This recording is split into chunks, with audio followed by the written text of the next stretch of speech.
Portal de Convênios. Todas as notícias sobre convênios e outros acordos na administração pública. Olá, este é o podcast do Portal de Convênios, um resumo semanal das principais notícias do âmbito da administração pública para você se manter informado em poucos minutos. TCU determina a Casa Civil regulamentação de plataformas privadas de licitações. Na sessão extraordinária do plenário realizada em 8 de dezembro de 2025, o Tribunal de Contas da União, o TCU, apreciou o relatório de auditoria que analisou o uso de plataformas eletrônicas privadas por estados e municípios em licitações custeadas com recursos federais descentralizados. O diagnóstico expôs falhas relevantes nos processos de contratação e no funcionamento dos sistemas, reacendendo o debate sobre governança, segurança da informação e legalidade nas compras públicas digitais. As plataformas eletrônicas privadas de licitação são sistemas digitais desenvolvidos e mantidos por empresas com ou sem fins lucrativos que, mediante remuneração, oferecem ambientes eletrônicos para a realização de aquisições públicas. O modelo vem sendo adotado por entes subnacionais, especialmente para acelerar procedimentos licitatórios financiados com transferências voluntárias e contratos de repasse. A fiscalização conduzida pela Unidade de Auditoria Especializada em Contratações, a Audicontratações, teve como foco a conformidade dos requisitos de contratação e dos sistemas de tecnologia da informação utilizados. Entre os principais problemas identificados estão a ausência de estudo técnico preliminar, contratações sem licitação ou sem processo formal de contratação direta, termos de adesão celebrados sem observar cláusulas obrigatórias de contratos administrativos e fragilidades de transparência, segurança da informação e regras de negócio das plataformas. Segundo o relator do processo, o ministro Benjamin Zinler, essas falhas ampliam riscos sistêmicos e podem comprometer a competitividade, a isonomia entre fornecedores e o controle social sobre gastos federais. O ministro destacou a ausência, até recentemente, de regulamentação específica do parágrafo 1º do artigo 175 da nova Lei de Licitações e Contratos, que trata do uso de sistemas eletrônicos públicos ou privados integrados ao Portal Nacional de Contratações Públicas, o PNCP. A situação começou a mudar com a edição da Lei 15.266 de 2025, que atribuiu expressamente ao Poder Executivo Federal a competência para regulamentar o tema. Antes disso, a falta de definição sobre quem deveria editar a norma gerou uma inércia regulatória, permitindo a adoção de soluções tecnológicas sem critérios mínimos uniformes. Para o relator, o avanço tecnológico nas licitações públicas não dispensa um arcabouço regulatório robusto. A ausência de regras claras e de controles adequados, conforme apontado pela auditoria, coloca em dúvida a própria legalidade e eficiência dos gastos federais realizados por meio dessas plataformas, especialmente quando envolvem recursos transferidos a outros entes da federação. Ao final do julgamento, o plenário do TCU deliberou por unanimidade determinar à Casa Civil da Presidência da República que, no prazo de 180 dias, adote as providências necessárias para regulamentar o parágrafo 1º do artigo 175 da nova Lei de Licitações e Contratos. A orientação é que o trabalho seja feito preferencialmente em articulação com o Comitê Gestor da Rede Nacional de Contratações Públicas. A regulamentação deverá definir requisitos de parametrização operacional que assegurem a integração das plataformas públicas e privadas ao PNCP, incluindo exigências relacionadas à política de segurança da informação e a controles de segurança cibernética compatíveis com os riscos das políticas públicas executadas. CNM acusa os programas federais de estrangular as finanças das prefeituras. Prefeituras de todo o Brasil estão com a corda no pescoço e, segundo a Confederação Nacional de Municípios, a CNM, o culpado tem nome e sobrenome, os programas federais criados sem a devida contrapartida financeira. A polêmica volta ao centro do debate na 27ª Marcha dos Prefeitos a Brasília em defesa dos municípios, que acontece entre os dias 18 e 21 de maio e promete esquentar os bastidores da capital federal. Estudos da CNM mostram que os impactos desses programas, muitos deles descontinuados ao longo do tempo, recaem diretamente sobre a folha de pagamento municipal, corroendo a capacidade de investimento e colocando em risco a sustentabilidade fiscal das prefeituras. O presidente da CNM, Paulo Zielkowski, não economiza nas palavras. Ele afirma que o Brasil vive uma avalanche de programas federais. São mais de 190 iniciativas espalhadas por todas as áreas. Segundo ele, o governo descentraliza as competências, transfere para as prefeituras por meio da execução dos programas federais, mas não transfere na mesma quantidade os recursos, cada vez mais concentrados no governo federal. De acordo com a CNM, o cenário é ainda mais dramático na saúde, onde mais de 120 programas federais estão concentrados, como o Programa Saúde da Família, o PSF. Atualmente existem cerca de 60 mil equipes espalhadas pelo país, compostas por médicos, enfermeiros, auxiliares e agentes comunitários de saúde e de endemias. O problema? Os valores repassados pelo governo federal estão congelados há mais de uma década. Municípios com até 30 mil habitantes recebem R$ 10.695 por equipe desde 2012. Já os maiores recebem apenas R$ 7.200. Zielkowski afirmou que esse valor nunca mais foi corrigido. Para a CNM, o resultado é previsível: contas desequilibradas, prefeitos pressionados e serviços públicos ameaçados. A entidade alerta que, sem mudanças estruturais no Pacto Federativo, os municípios continuarão pagando a conta de decisões tomadas longe da realidade local. Do ponto de vista do governo federal, a criação de programas nacionais é apresentada como uma estratégia para ampliar o acesso da população a políticas públicas essenciais e reduzir desigualdades regionais. A União argumenta que muitos desses programas, especialmente nas áreas de saúde, educação e assistência social, foram estruturados para garantir um padrão mínimo de atendimento em todo o país, respeitando o modelo constitucional de cooperação entre os entes federados. Segundo essa visão, a descentralização da execução para estados e municípios permite maior capilaridade das ações e aproxima a política pública das realidades locais. O governo federal também sustenta que tem adotado mecanismos de apoio financeiro sempre que há ampliação de obrigações legais, citando como exemplo os repasses para viabilizar o pagamento do Piso Nacional da Enfermagem, criado por iniciativa do Congresso Nacional. Além disso, a União afirma que os valores transferidos aos municípios devem ser analisados em conjunto com outras fontes de financiamento, como transferências constitucionais e emendas parlamentares. Para o Executivo Federal, o desafio está em conciliar responsabilidade fiscal, limitações orçamentárias e a manutenção de políticas públicas de alcance nacional, mantendo o diálogo com os entes subnacionais para ajustes e aperfeiçoamentos dos programas existentes. Para se inscrever na marcha, os gestores podem realizar o procedimento no site oficial do evento até o dia 14 de março. Acesse o link em portalconvênios.com. Cronograma de Emendas Parlamentares 2026 já está disponível. O Ministério da Gestão e da Inovação em Serviços Públicos, através da Secretaria de Gestão e Inovação, a SEGES do MGI, disponibilizou nesta semana os cronogramas atualizados para execução das emendas parlamentares de 2026. Além das emendas com finalidade definida, de comissão e de bancada, a SEGES deverá divulgar em breve os prazos para os recursos fundo a fundo. O cronograma de emendas parlamentares para o ano de 2026 é uma peça-chave na administração dos recursos públicos destinados a convênios e ações específicas nos municípios e estados brasileiros. Essas emendas, que podem ser individuais, de bancada estadual ou de comissão, são utilizadas para o fomento de iniciativas nas áreas de saúde, educação, assistência social, entre outras. Os Ministérios da Fazenda, da Gestão e Inovação e do Planejamento possuem a autoridade para fazer alterações nos cronogramas conforme necessário, com base em decisões de órgãos técnicos ou judiciais. Essa flexibilidade é importante para adaptar o planejamento orçamentário às mudanças de cenário econômico ou às necessidades emergentes dos municípios e estados beneficiados. A gestão e execução dessas emendas são vitais para o desenvolvimento de projetos que beneficiam a população em diversas áreas, representando uma importante ferramenta na alocação de recursos do orçamento federal. A definição clara de cronogramas e a garantia de execução desses recursos são essenciais para o planejamento e a implementação eficaz de políticas públicas em todo o território nacional. Nos links disponíveis em portalconvênios.com você confere os cronogramas para cada emenda específica com os prazos estabelecidos pelo MGI. Projeto cria novo modelo para a incorporação de tecnologias no SUS.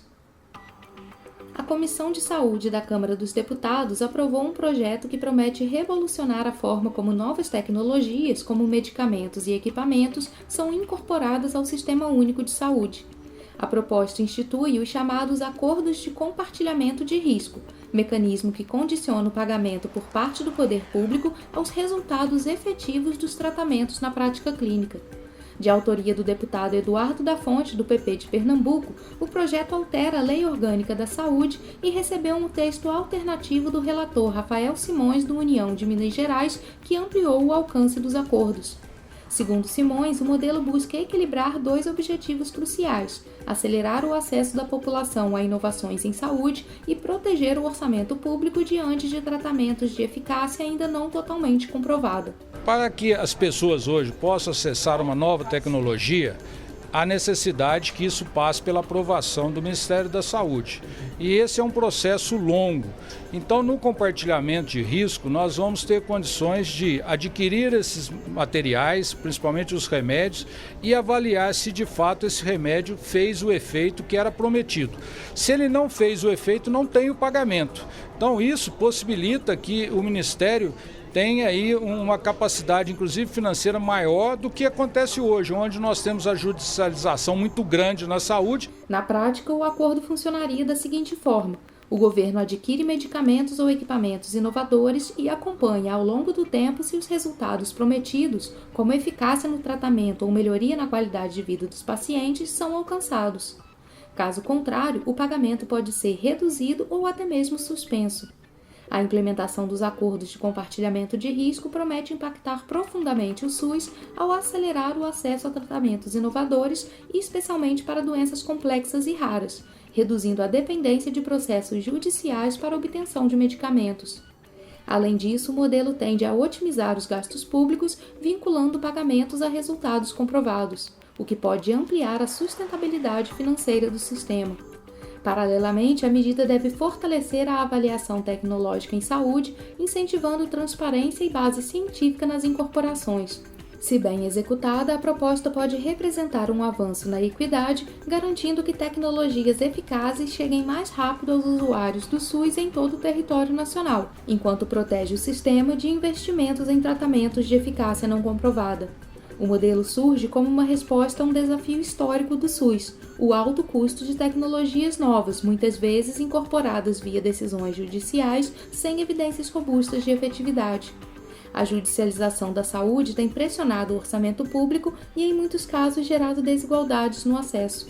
Agora, o projeto segue para análise da Comissão de Constituição e Justiça e de Cidadania da Câmara. Se aprovado, poderá representar um marco na gestão de saúde pública no Brasil, modernizando processos e priorizando resultados concretos para os pacientes. MEC abre inscrições para a edição 2026 da Rede Nacional de Cursinhos Populares. Os representantes de cursinhos populares de todo o país já podem se inscrever para participar da edição de 2026 da Rede Nacional de Cursinhos Populares, CEPOP, iniciativa do Ministério da Educação voltada à preparação de estudantes da rede pública para o Exame Nacional do Ensino Médio, o Enem. De acordo com o edital número 1 de 2026, o programa contemplará 514 cursinhos populares em todo o Brasil. Desse total, 384 iniciativas que já recebem apoio técnico e financeiro permanecerão na rede, enquanto 130 novas propostas serão selecionadas por meio do novo processo seletivo. O investimento previsto para esta edição é de R$ 108 milhões. A senadora Tereza Leitão, do PT de Pernambuco, presidente da Comissão de Educação, destaca que o CEPOP é um programa que permite a diversidade nas universidades brasileiras. O CEPOP é mais um passo para desenvolver nosso país. Ele nasce para atacar uma desigualdade estrutural. Não basta a vaga existir. É preciso que os estudantes mais vulneráveis cheguem ao Enem com condições reais de competir. É isso que os cursinhos populares estão fazendo.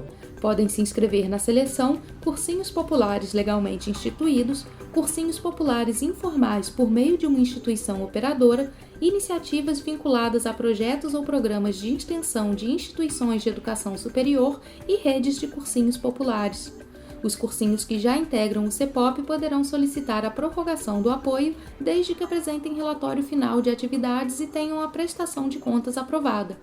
Como condição para a participação, todas as iniciativas selecionadas deverão integrar a rede e participar das ações do Mapeamento Nacional de Cursinhos Populares, o MAPEA-CEPOP, estratégia que visa a produção, sistematização e divulgação de dados para fins de monitoramento e controle social das políticas públicas. As propostas devem atender de forma prioritária estudantes oriundos de escolas públicas com renda familiar per capita de até um salário mínimo, além de negros, indígenas, quilombolas, pessoas com deficiência e outros grupos socialmente vulneráveis. Cada cursinho poderá inscrever uma única proposta.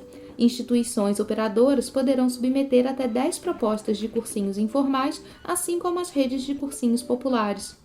No caso de cursinhos organizados em rede, a inscrição deve ser feita individualmente por cada unidade, respeitando o limite máximo de 10 propostas por rede. Caso o número seja ultrapassado, as inscrições excedentes serão automaticamente desclassificadas. Cursinhos vinculados a instituições de ensino superior, públicas ou privadas sem fins lucrativos, ou que recebam outros apoios financeiros públicos ou privados, deverão apresentar documento de anuência da instituição a qual estão vinculados. Cada cursinho selecionado poderá receber até R$ 208 mil.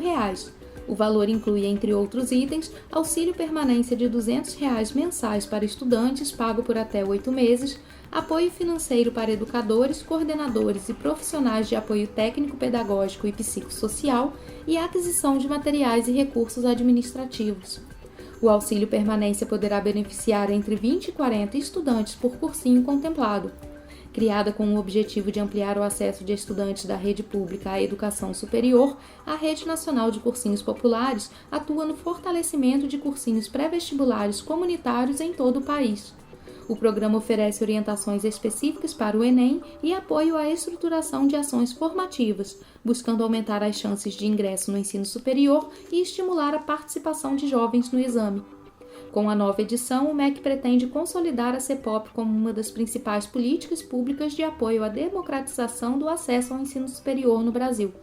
As inscrições tiveram início na quarta-feira, 28 de janeiro, e seguem abertas até 27 de fevereiro, exclusivamente por meio da plataforma gov.br. Confira o edital em portalconvênios.com. FPM de R$ 7,3 bilhões é 12% maior que o registrado em janeiro de 2025. O valor referente à terceira parcela de janeiro de 2026 do Fundo de Participação dos Municípios, o FPM, é cerca de 12% maior do que o registrado no mesmo período do ano passado. Na sexta-feira, 30 de janeiro, as prefeituras receberam R$ 7,3 bilhões em repasses da União. Em 2025, o montante transferido no mesmo decêndio foi de 6,5 bilhões. O especialista em orçamento público César Lima considera este início de ano positivo em relação ao FPM, já que os 3 decêndios de janeiro registraram avanço em relação ao mês de 2024. Segundo ele, esse cenário está associado à melhora na empregabilidade, mas ainda é preciso observar algumas mudanças previstas para este ano, como a nova tabela do imposto de renda. Nós temos aí uma boa condição de empregabilidade no país e isso contribui muito para o imposto de renda, que é o principal componente do FPM. E vamos aguardar aí também a questão do impacto, da mudança aí de legislação em relação às isenções do imposto de renda, como isso vai se comportar aí nos próximos meses, para saber aí concretamente como vai ficar a situação dos municípios nesse caso. Até o último dia 26 de janeiro, 5 municípios constavam na lista do Sistema Integrado de Administração Financeira do Governo Federal, o CIAF, e, portanto, estavam impedidos de receber recursos do FPM. As cidades são Campos Sales, no Ceará, Ocara, no Ceará, Magalhães de Almeida, no Maranhão, Amarante, no Piauí e Petrópolis, no Rio de Janeiro. Esse impedimento pode ser causado por débitos ou falta de documentação. No entanto, o bloqueio não é definitivo. Assim que as prefeituras regularizarem a situação, os valores são desbloqueados e repassados aos cofres municipais.